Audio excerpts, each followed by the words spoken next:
Hello बच्चों, तो optics का आज से स्टार्ट हो रहा है लेक्चर नंबर 2। और आप लोगों ने पिछले लेक्चर में ऑप्टिक्स का इंट्रोडक्शन समझा था। जल्दी से हम लोग स्टार्ट करते हैं और आते हैं लेक्चर पर। देखिए, जो ऑप्टिक्स की जो बात हुई थी उसमें हम लोगों ने स्टार्ट किया था वेव से, क्योंकि हमने आप लोगों से पहले ही बोला था कि वेव के बारे में थोड़ा सा पता होना चाहिए, उसका बेसिक थोड़ा सा पता होना चाहिए, तो ऑप्टिक्स ज़्यादा अच्छे से क्लियर होगी। क्योंकि हम लोग को अगर आवृत्ति, तरंगदैर्घ्य, वेग इनके बारे में पता नहीं होगा तो ऑप्टिक्स में थोड़ी सी प्रॉब्लम आ सकती है, इसलिए वेव के बारे में थोड़ी सी चर्चा हुई थी। चलिए आज का लेक्चर जल्दी से स्टार्ट करते हैं। पिछले लेक्चर में हमने आप लोग को बता दिया था प्रकाश है एक ऊर्जा का रूप। प्रकाश किसका रूप है? ऊर्जा का। Light is like an energy. प्रकाश ऊर्जा का वह रूप है, प्रकाश ऊर्जा का वह रूप है जिसकी सहायता से हमें वस्तुएं दिखाई देती हैं। क्या बोला गया? प्रकाश ऊर्जा का वह रूप है जिसकी सहायता से हमें वस्तुएं दिखाई देती हैं। अब बात करते हैं, इसके आपको पीडीएफ नोट्स मिल जाएंगे। जिसकी सहायता से आपको क्या दिखाई देती हैं? वस्तुएं दिखाई देती हैं। अच्छा, आगे की बात करते हैं। हमने आपको बताया था इलेक्ट्रोमैग्नेटिक वेव्स, इसका जो स्पेक्ट्रम होता है विद्युत चुंबकीय स्पेक्ट्रम, विद्युत चुंबकीय स्पेक्ट्रम, विद्युत चुंबकीय स्पेक्ट्रम का वह भाग जिसकी तरंगदैर्घ्य 3600 एंगस्ट्रॉम से लेकर के 3800 एंगस्ट्रॉम से लेकर के 7600 एंगस्ट्रॉम तक होती है। विद्युत चुंबकीय स्पेक्ट्रम का वह भाग, अच्छा कुछ बुक्स में ये 4000 एंगस्ट्रॉम से 8000 एंगस्ट्रॉम के बीच भी है, तो इससे मतलब नहीं है। ठीक है, अप्रॉक्सीमेटली वैल्यू 3800 एंगस्ट्रॉम से लेकर के 7600 एंगस्ट्रॉम के बीच। इतनी तरंगदैर्घ्य का जो प्रकाश होता है बच्चों, उसको हमारी आंख की रेटिना अलाउ करती है। केवल इतनी ही एंगस्ट्रॉम, इतनी ही परास, इतनी ही रेंज 3800 से स्टार्ट है, 7600 एंगस्ट्रॉम पर ख़त्म है। इतनी रेंज की वस्तुएं हमारी आंख जो होती है उनको क्या नाम है, एब्जॉर्व कर लेती है। इतनी तरंगदैर्घ्य की वस्तुओं को हमारी आंख दिखाती है। ठीक, तो इसीलिए ये जो प्रकाश होता है इसे हम बोलते हैं विजिबल लाइट, यानी दृश्य प्रकाश। ठीक है भाई, ये दृश्य प्रकाश, तो इसके बारे में आपको बताया। तो प्रकाश ऊर्जा का वह रूप है जिसकी सहायता से हमें वस्तुएं दिखाई देती हैं। विद्युत चुंबकीय स्पेक्ट्रम में जो तरंगदैर्घ्य परास होती है 3800 एंगस्ट्रॉम से लेकर के 7600 एंगस्ट्रॉम तक, इतने ही तरंगदैर्घ्य के प्रकाश को हमारी नेत्र देखती है। ठीक है भाई। अच्छा, इसमें हमने आप लोग को एक रिलेशन बताया था, जो तरंग वेग होता है क्या नाम है, और सी, और तरंगदैर्घ्य जो होती है लिम्डा, है ना, लिम्डा। तो बच्चों इसमें आवृत्ति को हमने डिनोट किया था एफ से, चाहो तो आप लोग न्यू से भी डिनोट कर सकते हैं, आगे चल के आएगा। तो सी इक्वल एफ लिम्डा, ये एक फार्मूला याद रखें। सी का मतलब प्रकाश की चाल, एफ लिम्डा। प्रकाश को चलने के लिए माध्यम की आवश्यकता नहीं होती। ठीक है, उस दिन मैंने आपको एग्जाम्पल दिया था पिछले वीडियो में।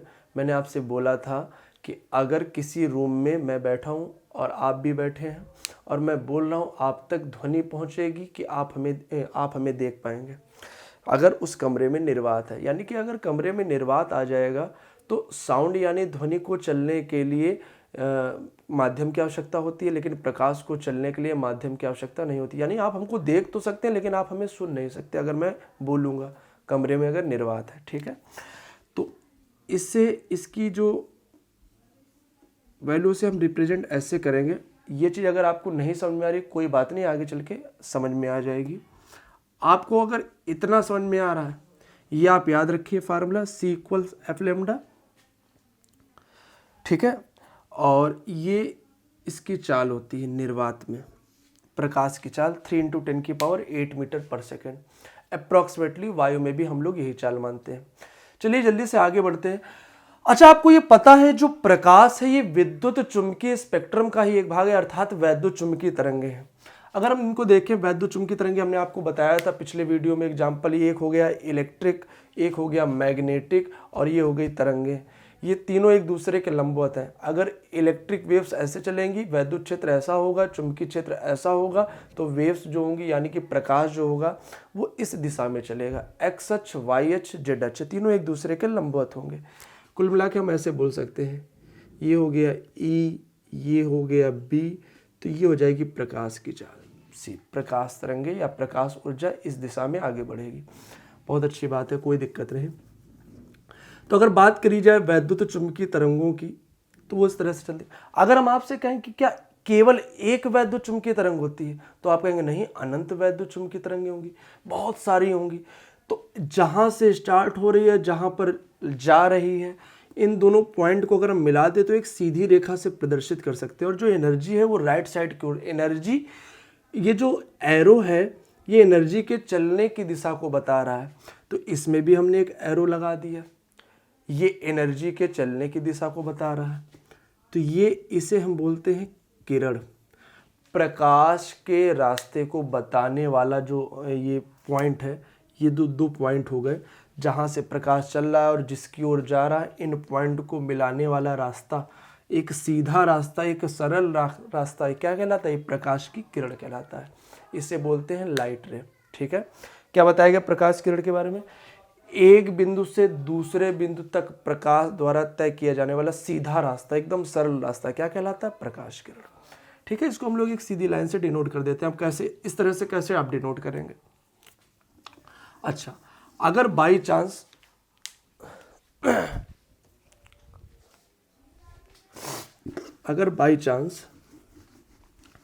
कहीं पर आपको बहुत सारी किरणें, प्रकाश की बहुत सारी किरणें एक ही जगह पर नजर आए, तो वो कुछ इस तरह से हो सकती है। ये सब एक दूसरे के समांतर हो सकती हैं, ये सब एक बिंदु से निकलती हुई दिखाई दे सकती हैं आपको,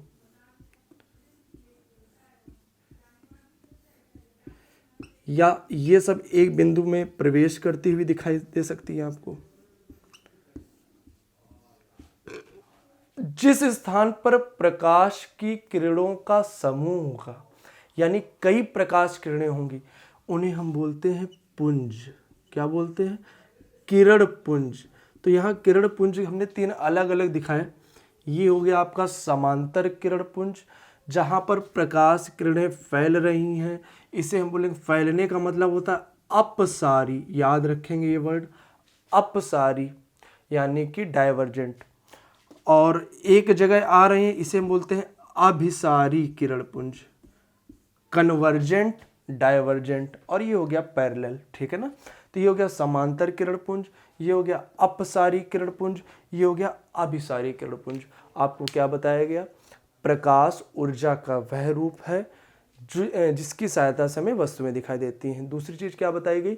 विद्युत चुंबकीय स्पेक्ट्रम में तरंग दैर्घ्य का वह भाग या वह परास तरंग दैर्घ्य की जो हमें दिखाई देती है, कितने से कितना? 3800 एंगस्ट्रॉम से लेकर के 7600 एंगस्ट्रॉम तक, वही है प्रकाश। इसके बारे में हम लोग चर्चा करेंगे। अच्छा बच्चों, प्रकाश की तरंग दैर्घ्य की बात की जाए, प्रकाश की तरंग दैर्घ्य कैसी होती है? बहुत छोटी। प्रकाश की तरंग दैर्घ्य बहुत छोटी होती है, इसलिए हम इसको इस तरह से नहीं डिनोट करते हैं, एक सीधी सरल रेखा के रूप में डिनोट करते हैं, जिसे हम बोलते हैं प्रकाश किरण। एक बिंदु से दूसरे बिंदु तक प्रकाश द्वारा जो तय किया जाने वाला सीधा सरल रेखा में पथ होता है, उसी को हम प्रकाश किरण कहते हैं। प्रकाश किरण के जो बहुत सारे, प्रकाश किरणों का जो बहुत सारा समूह हो जाता है, यानी कई प्रकाश किरणें एक दूसरे के पास होती हैं या बहुत सारी प्रकाश किरणें पास पास होती हैं, तो वहाँ पर हम प्रकाश पुंज उसे बोलते हैं। ठीक है, प्रकाश किरण का पुंज हो गया वो। अच्छा, ये तीन अलग अलग रूप में समझा जा सकता है। यहाँ पर हो जाएगा प्रकाश किरण का समांतर पुंज, यहाँ अपसारी प्रकाश पुंज, और यहाँ अभिसारी प्रकाश पुंज। इतनी बात अगर समझ में आ गई तो हम लोग आगे बढ़ते हैं, एक नोट के में बढ़ते हैं। ठीक है, एक नोट में बढ़ते हैं।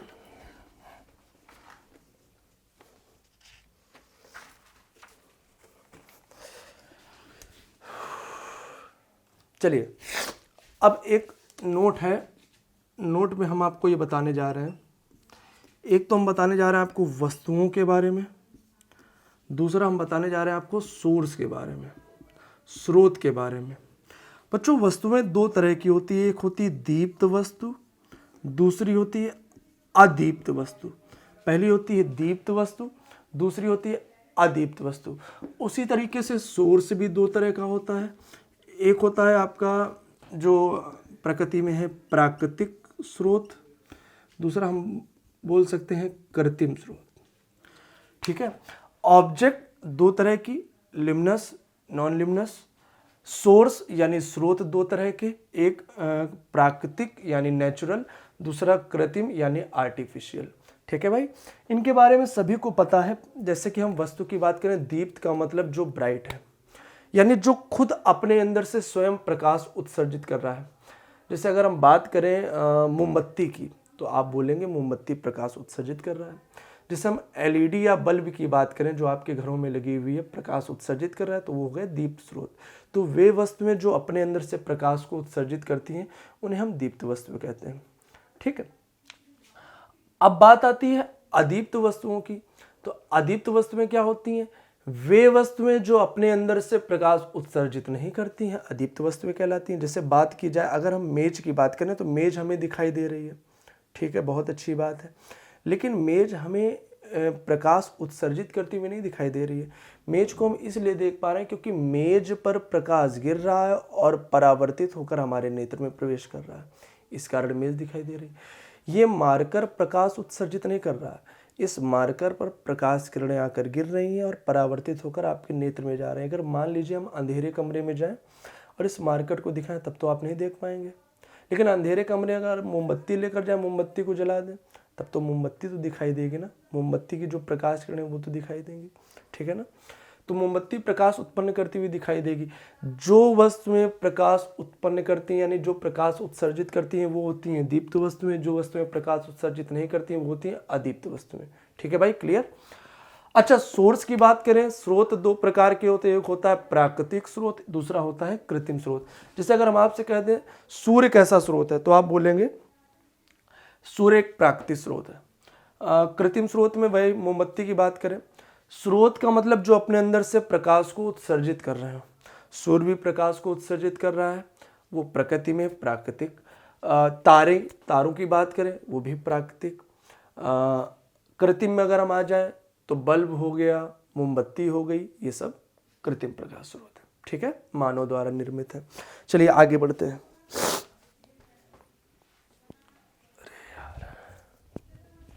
एक्चुअली में जुकाम बहुत ज़्यादा है इस समय, क्लास इसलिए आप लोगों की प्रॉपर डेली नहीं हो पा रही है, धीरे से डेली क्लास होगी। आगे बढ़ते हैं हम लोग। अब आगे बढ़ रहे हैं हम प्रकाश की हेडिंग, ऑप्टिक्स, ये क्या होता है, इनके आपको पीडीएफ नोट्स मिल जाएंगे। ठीक है।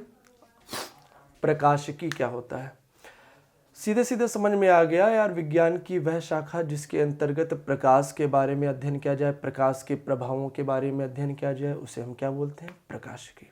ठीक है। विज्ञान की वह शाखा जिसके अंतर्गत प्रकाश और उनके प्रभावों का अध्ययन किया जाता है, उसे हम प्रकाशिकी कहते हैं। अब बात आएगी, उस दिन थोड़ा सा इसके बारे में समझाया गया था आपको। प्रकाशिकी दो भागों में हमने इसको बांटा है। पहला है आपका किरण प्रकाशिकी, किरण या इसी को हम बोलते हैं ज्यामिति प्रकाशिकी, रे ऑप्टिक्स या जियोमेट्रिक ऑप्टिक्स। दूसरा होता है आपका भौतिक प्रकाशिकी, इसे भी बच्चों दो भागों में बांट दिया गया है। एक हो गया आपका तरंग प्रकाशिकी और दूसरा हो गया आपका क्वांटम प्रकाशिकी। तो प्रकाशिकी की परिभाषा सभी को पता चल गई, क्या है? विज्ञान की वह शाखा जिसके अंतर्गत प्रकाश और उसके प्रभावों का अध्ययन किया जाए। ठीक है भाई। मान लीजिए प्रकाश किरणें आ रही हैं और प्रकाश के रास्ते में जो आ गया उसी को तो अवरोध या रुकावट बोलेंगे। अगर हम बात करें किसी शीशे की, किसी दर्पण की, प्रकाश किरण के मार्ग में कोई दर्पण ला दें तो दर्पण का आकार तो काफ़ी बड़ा है। प्रकाश की जो तरंगदैर्घ्य अभी आपने देखी थी, जो प्रकाश हमें देखने में मदद करता है, उसकी तरंगदैर्घ्य 3800 से 7600 एंगस्ट्रॉम, बहुत छोटा है वो। और जो दर्पण का आकार वो तो उसकी तुलना में बहुत बड़ा है। लेंस का आकार बहुत बड़ा है। प्रिज्म का आकार बहुत बड़ा है। यानी कि अगर प्रकाश के मार्ग में आने वाले अवरोध का आकार बहुत बड़ा होता है, जैसे दर्पण हो गया, लेंस हो गया, प्रिज्म हो गया। अब दर्पण आपने पढ़ा था तो दर्पण से आपने परावर्तन समझा था, आपने लेंस पढ़ा था, लेंस से आपने अपवर्तन समझा था, प्रिज्म से आपने वर्ण विक्षेपण समझा था। तो ये सारी घटनाएं परावर्तन, अपवर्तन, वर्ण विक्षेपण, ये सब किसके अंतर्गत आएंगी? किरण प्रकाश की यानी ज्यामिति प्रकाश की के अंतर्गत। तो इसमें हम लिख सकते हैं वह शाखा जिसमें प्रकाश के मार्ग में आने वाले अवरोध का आकार प्रकाश की तुलना में बहुत बड़ा होता है, तो उसे हम क्या कहते हैं? किरण प्रकाश की। और यदि अवरोध का आकार प्रकाश की तरंग दैर्घ्य की कोटि का, यानी प्रकाश की तरंग दैर्घ्य 3800 एंगस्ट्रॉम से 76, साइंटिफिक चीज़ों में हम इनका यूज करेंगे, नेचुरली हम लोग इनको नहीं देख पाते हैं, मतलब देख तो सकते हैं हम लोग इन्हें, लेकिन जैसे कि इमेजिन करना पड़ता है इन्हें। और ये तो हमें साफ दिखाई देती हैं, लेंस आपको साफ नज़र आ रहा है, दर्पण आपको साफ नज़र आ रहा है, लेकिन इनके लिए आपको एक्सपेरिमेंट करना पड़ेगा। कोई कार्ड शीट लो, इसमें इतना छोटा छिद्र करो जिसका आकार क्या नाम है, प्रकाश की जो किरण है, प्रकाश तरंगे हैं, उनका जो आकार है 3800 से 7600 एंगस्ट्रॉम, अप्रॉक्सीमेटली इतनी कोटि का होना चाहिए। तो ये थोड़ा मुश्किल होता है, इसलिए साइंटिफिक चीज़ों में इनको इमेजिन करेंगे हम लोग। ये आपके लिए नया है, ये चीज़ आप 10th में भी पढ़ कर आए हैं, आप लोग दर्पण पढ़ कर आए हैं, लेंस पढ़कर आए हैं, प्रिज्म पढ़कर आए हैं, तो ये तो आपके लिए नया नहीं है। तो फिजिकल ऑप्टिक्स जो है वो दो भागों में बटी है, तरंग प्रकाश की, क्वांटम प्रकाश की। तो तरंग प्रकाशिकी के बारे में हमने बताया कि अगर अवरोध का आकार प्रकाश की तरंग दैर्घ्य की कोटि का हो, यानी 3800 एंगस्ट्रॉम से 7600 एंगस्ट्रॉम, जो भी अवरोध आएगा प्रकाश के रास्ते में लगभग उसका आकार बराबर हो, तो हम तरंग प्रकाशिकी का अध्ययन करेंगे। इसके अंतर्गत हम लोग समझेंगे व्यतिकरण, ये आपके लिए नया है, विवर्तन नया है आपके लिए, ध्रुवण नया है, परावर्तन, अपवर्तन, क्या नाम है, वर्ण विक्षेपण, ये सब पुराना है आपके लिए, ठीक, पढ़ चुके हैं 10th क्लास में। तो ये हम तरंग प्रकाशिकी का। अब ये क्वांटम प्रकाश की, जिसमें प्रकाश को कण माना जाए, ऊर्जा का बंडल माना जाए, फोटोन माना जाए, इसकी चर्चा हम लोग आगे करेंगे, काफ़ी आगे, क्वांटम ऑप्टिक्स। इसके अंतर्गत हम लोग पढ़ेंगे प्रकाश वैद्युत प्रभाव, काफ़ी अच्छा चैप्टर है, प्रकाश वैद्युत प्रभाव, और क्वांटम प्रभाव भी पढ़ेंगे, हालांकि ये भी नहीं है, आपको ये पढ़ना है मेनली, प्रकाश वैद्युत प्रभाव, ठीक है, क्वांटम लिख दिया, कॉम्पटन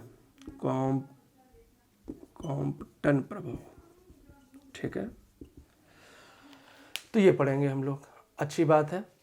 तो इतना आप लोगों को समझ में आ गया। अब आगे बढ़ते हैं अगली हेडिंग की ओर। हम लोग को इस चैप्टर में मेनली किरण प्रकाशिकी, इसके बारे में समझना है, यानी कि प्रकाश का परावर्तन समझना है, प्रकाश का अपवर्तन समझना है। जल्दी से पहली हेडिंग समझते हैं, प्रकाश का परावर्तन। पहली हेडिंग क्या है भाई? प्रकाश का परावर्तन। प्रकाश का परावर्तन, प्रकाश का,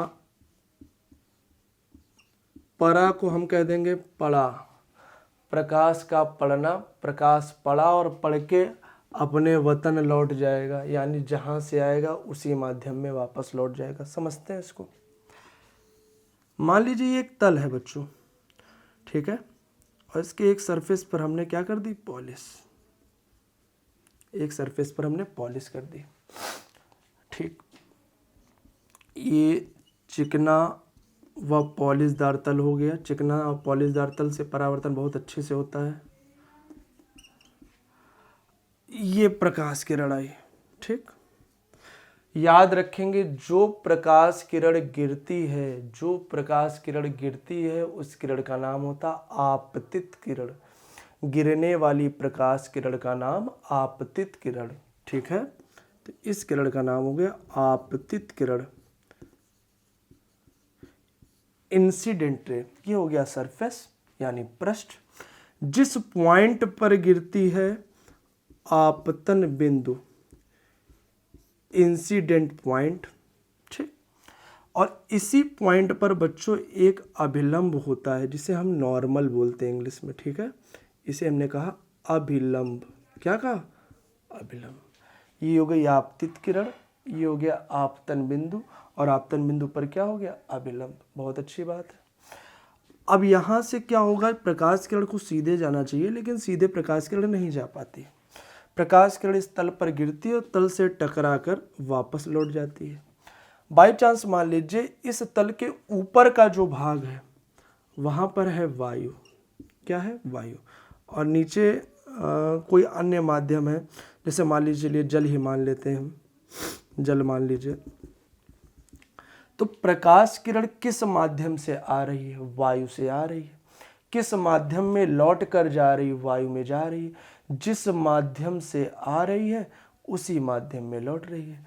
पढ़कर लौटना, पढ़ा और पढ़कर अपने वतन लौटना, परावर्तन। भाई इनका वतन था, ये जो प्रकाश किरण थी इनका वतन था वायु, अपने ही वतन लौट गए, ठीक है। प्रकाश का अपने ही माध्यम में वापस लौटना, मार्ग में अपने ही माध्यम में। जब कोई प्रकाश किरण कैसे तल पर गिरती है? चिकने व पॉलिशदार तल पर, तो तल से टकराकर अपने ही माध्यम में वापस लौट जाती है। इस घटना को प्रकाश का परावर्तन कहते हैं। जब कोई प्रकाश किरण किसी चिकने व पॉलिशदार तल पर गिरती है तो तल से टकराकर अपने ही माध्यम में वापस लौट जाती है। इस घटना को प्रकाश का परावर्तन कहते हैं। बच्चों ध्यान दें, ये जो प्रकाश किरण गिर रही, गिरने वाली किरण का नाम आपतित किरण, तो लौटने का मतलब परावर्तन, परावर्तन से ही इसका नाम बनना चाहिए, बिल्कुल सही बनेगा। इसका नाम है परावर्तित किरण। कौन सी किरण? परावर्तित किरण। जिस पॉइंट पर गिरती है उसका नाम है आपतन बिंदु। तो आप कह रहे हैं इसी पॉइंट से वापस भी तो लौट रही है, क्या इसको परावर्तन बिंदु नहीं कह सकते? बिल्कुल कह सकते हैं, इसे हम परावर्तन बिंदु भी कह सकते हैं। बहुत अच्छी बात है। तो आपतित किरण एक एंगल बना रही है, आपको नजर आ रहा है अभिलंब से नीचे, तल से नहीं, अभिलंब से एक एंगल बना रही है। आपतित किरण जो एंगल बनाती है उसे हम कहते हैं आपतन कोण। कौन सा कोण? आपतन कोण, एंगल ऑफ इंसिडेंस, ठीक है भाई। इसे हम लोग डिनोट करते हैं आई से। ऐसे ही परावर्तित किरण भी एक कोण बना रही है, इसलिए इसका नाम होता है परावर्तन कोण। कौन सा कोण? परावर्तन कोण। किससे डिनोट करते हैं? आर से। ये होगा इसकी बात। तो प्रकाश का परावर्तन क्या है? जब कोई प्रकाश किरण किसी चिकने व पॉलिशदार तल पर गिरती है तो तल से टकराकर अपने माध्यम में वापस लौट जाती है। इस घटना को प्रकाश का परावर्तन कहते हैं। आगे हम समझेंगे परावर्तन के फलस्वरूप कौन सा गुण बदलता है, कौन सा गुण नहीं बदलता, चाल, आवृत्ति, तरंग दैर्घ्य, जो भी है वो सभी भी हम आगे समझेंगे। फिलहाल अब इसके नियम पर आते हैं। नियम इसका बहुत पूछा जाता है, 10th क्लास में तो बहुत पूछा जाता है। परावर्तन के 2 नियम हैं, सिंपल सा। पहला, आपतित किरण नजर आ रही है आपको, आपतित किरण, परावर्तित किरण ये भी नजर आ रही है आपको, और आपतन बिंदु पर क्या खिंचा हुआ है? अभिलंब। तीनों एक ही तल पर होते हैं। ये तो आपने पढ़ा है, पढ़ा क्या? रटा है आपने। कैसे मान लें कि तीनों एक ही तल पर होते हैं? कोई बुक मिले, चलिए मान लीजिए ये किताब ले लेते हैं।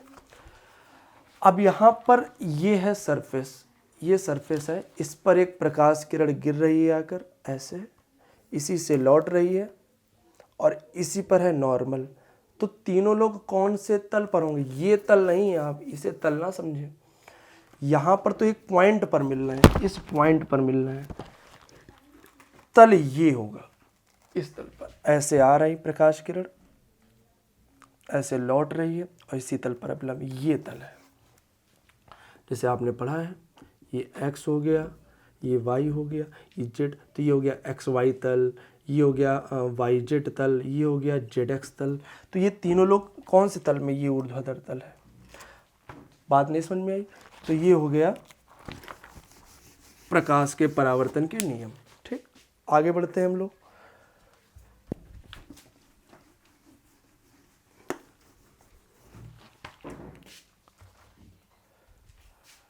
तो प्रकाश के परावर्तन के नियम का पहला नियम क्या था? आपतित किरण, आपतित किरण, परावर्तित किरण और आपतन बिंदु पर अभिलंब तीनों एक ही तल पर होते हैं। दूसरा नियम अभी आपने देखा था, दूसरा नियम आपने देखा था I और R, एंगल I और एंगल R दोनों कैसे होते हैं? आपस में बराबर। ठीक है, आपतन कोण सदैव परावर्तन कोण के क्या होता है, बराबर होता है। ठीक, अच्छी बात है। तो ये दोनों कंप्लीट हो गए। तो प्रकाश का परावर्तन ये परिभाषा हो गई और इसका नियम हो गया। अब इससे रिलेटेड हो सकता हो न्यूमेरिकल, खैर इंटर क्लास में नहीं पूछे जाते हैं, समझ लें। जैसे आपको एक चित्र में दिया गया, इस तरह से कहा गया चित्र को देखकर आपतन कोण और परावर्तन कोण का मान बताओ। नहीं नज़र आ रहा आपको तो ऐसे देख लो, इधर इस चित्र को देखो और इसमें आपतन कोण और परावर्तन कोण का मान बताओ। सिंपल आपको नज़र आ रहा है, आई बराबर 30, यही होता है आई, तो आर बराबर भी 30 अंश। जैसे हमने आपसे कह दिया इस चित्र में बताइए, तो इसमें आपको गिवन क्या है, आर, आर का मान है 60, तो आई बराबर भी 60 हो गया। जैसे हमने आपसे कह दिया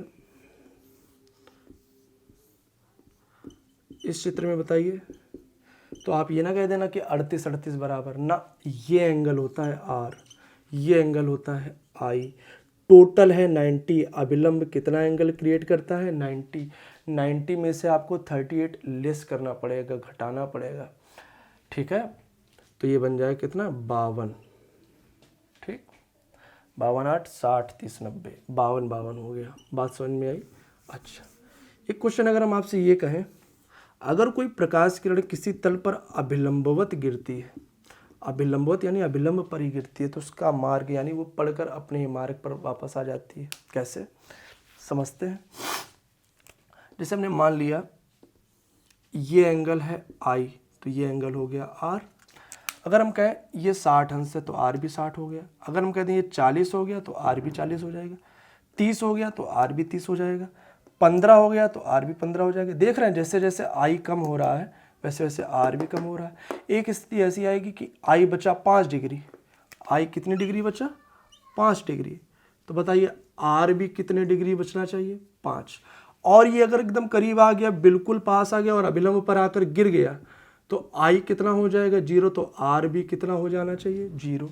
इसलिए जब कोई प्रकाश किरण अभिलंब पर गिरेगी तो अपने ही मार्ग पर वापस लौट जाएगी, ये आपको याद रखना है। अगर आई बराबर 0 तो आर बराबर भी 0। बहुत अच्छी बात। अंतिम चीज इसमें समझ लीजिए आप विचलन कोण के बारे में। विचलन कोण समझ लीजिए। विचलित होने का मतलब होता है मुड़ना। अगर हम आपसे ये कहें जो प्रकाश किरण गिर रही थी आपतित किरण, ये थी आपतित किरण, बिल्कुल सीधे चली जाती अगर परावर्तन ना होता, लेकिन परावर्तन हो गया। तो ये परावर्तन होने की वजह से ये सीधी नहीं गई, ये अपने रास्ते से मुड़ गई। जितना मुड़ती है, मुड़ने के बाद ऐसे जा रही, जितना मुड़ती है उसी को तो बोलते हैं विचलन कोण। विचलन कोण को डिनोट करते हैं डेल्टा से। ये हो गया विचलन कोण। अब ये विचलन कोण कैसे निकल कर आएगा, तो बच्चों ये हो गया आई, ये हो गया आर, और देख रहे हैं आप ये पूरा एंगल, ये पूरा एंगल ये होना चाहिए 180 अंश, क्योंकि सरल रेखा पर बना कोण कितना होता है 180 अंश। तो अगर हम इसको ऐसे लिखें आई प्लस आर प्लस डेल्टा बराबर 180 डिग्री, आप कहेंगे बिल्कुल सही, तो डेल्टा का मान आ जाएगा 180 माइनस आई माइनस आर, यानी कि इसको ऐसे लिख सकते हैं 180 माइनस ब्रैकेट में आई प्लस आर। ये बात समझ में आई। ये हो गया 180 ब्रैकेट में। अच्छा, इसी को हम लोग ऐसे भी लिख सकते हैं 180 माइनस आई प्लस आई, क्योंकि आई और आर इक्वल होते हैं, आई प्लस आई मिलकर 2i, तो ये बन जाएगा 180 माइनस 2i, या फिर इसी को लिख सकते हैं 180 डिग्री माइनस 2r। ये हो गया विचलन कोण। अब जो प्रकाश के परावर्तन में गुण कौन सा परिवर्तित होता है, कौन सा गुण परिवर्तित नहीं होता है, इसकी चर्चा हम लोग अगली वीडियो में करेंगे। आज आप लोगों ने क्या क्या पढ़ लिया जल्दी से एक बार रिवाइज कर लें। सबसे पहले आपने पढ़ा प्रकाश के बारे में। प्रकाश ऊर्जा का एक रूप है जिसकी सहायता से हमें वस्तुएं दिखाई देती हैं। दूसरी चीज, विद्युत चुंबकीय स्पेक्ट्रम में जो प्रकाश का परास तरंग दैर्घ्य परास होता है 3800 से 7600 एंगस्ट्रॉम के बीच, वही प्रकाश हमें नजर आता है। हमारी आंखें केवल उतने, हमारी आंख की रेटिना केवल उतने प्रकाश को अलाउ करती हैं, ना उससे कम ना उससे ज़्यादा, तो उतनी देख पाते हैं हम। अच्छा, प्रकाश नहीं दिखता, प्रकाश की सहायता से हमें वस्तुएं दिखाई देती हैं, ये ध्यान रखेंगे। ये नहीं कि कह देंगे हमें प्रकाश नजर आ रहा। अच्छा, अगली बात, हमने आपको प्रकाश किरण के बारे में बताया। जो प्रकाश का मार्ग होता है एक सरल रेखीय मार्ग, एक बिंदु से दूसरे बिंदु तक, उसे हम बोलते हैं प्रकाश की किरण। ठीक है। और प्रकाश की किरणों का जो समूह होता है वो होता है प्रकाश पुंज। प्रकाश पुंज 3 प्रकार के बताया, समांतर प्रकाश पुंज, अभिसारी प्रकाश पुंज और अपसारी प्रकाश पुंज, ठीक है। उसके बाद हमने आपको बताया, एक नोट बताया जिसमें वस्तुओं के बारे में बताया। वस्तु 2 प्रकार की, एक दीप्त और अदीप्त। दीप्त जो स्वयं प्रकाश उत्सर्जित करती है, अदीप्त जो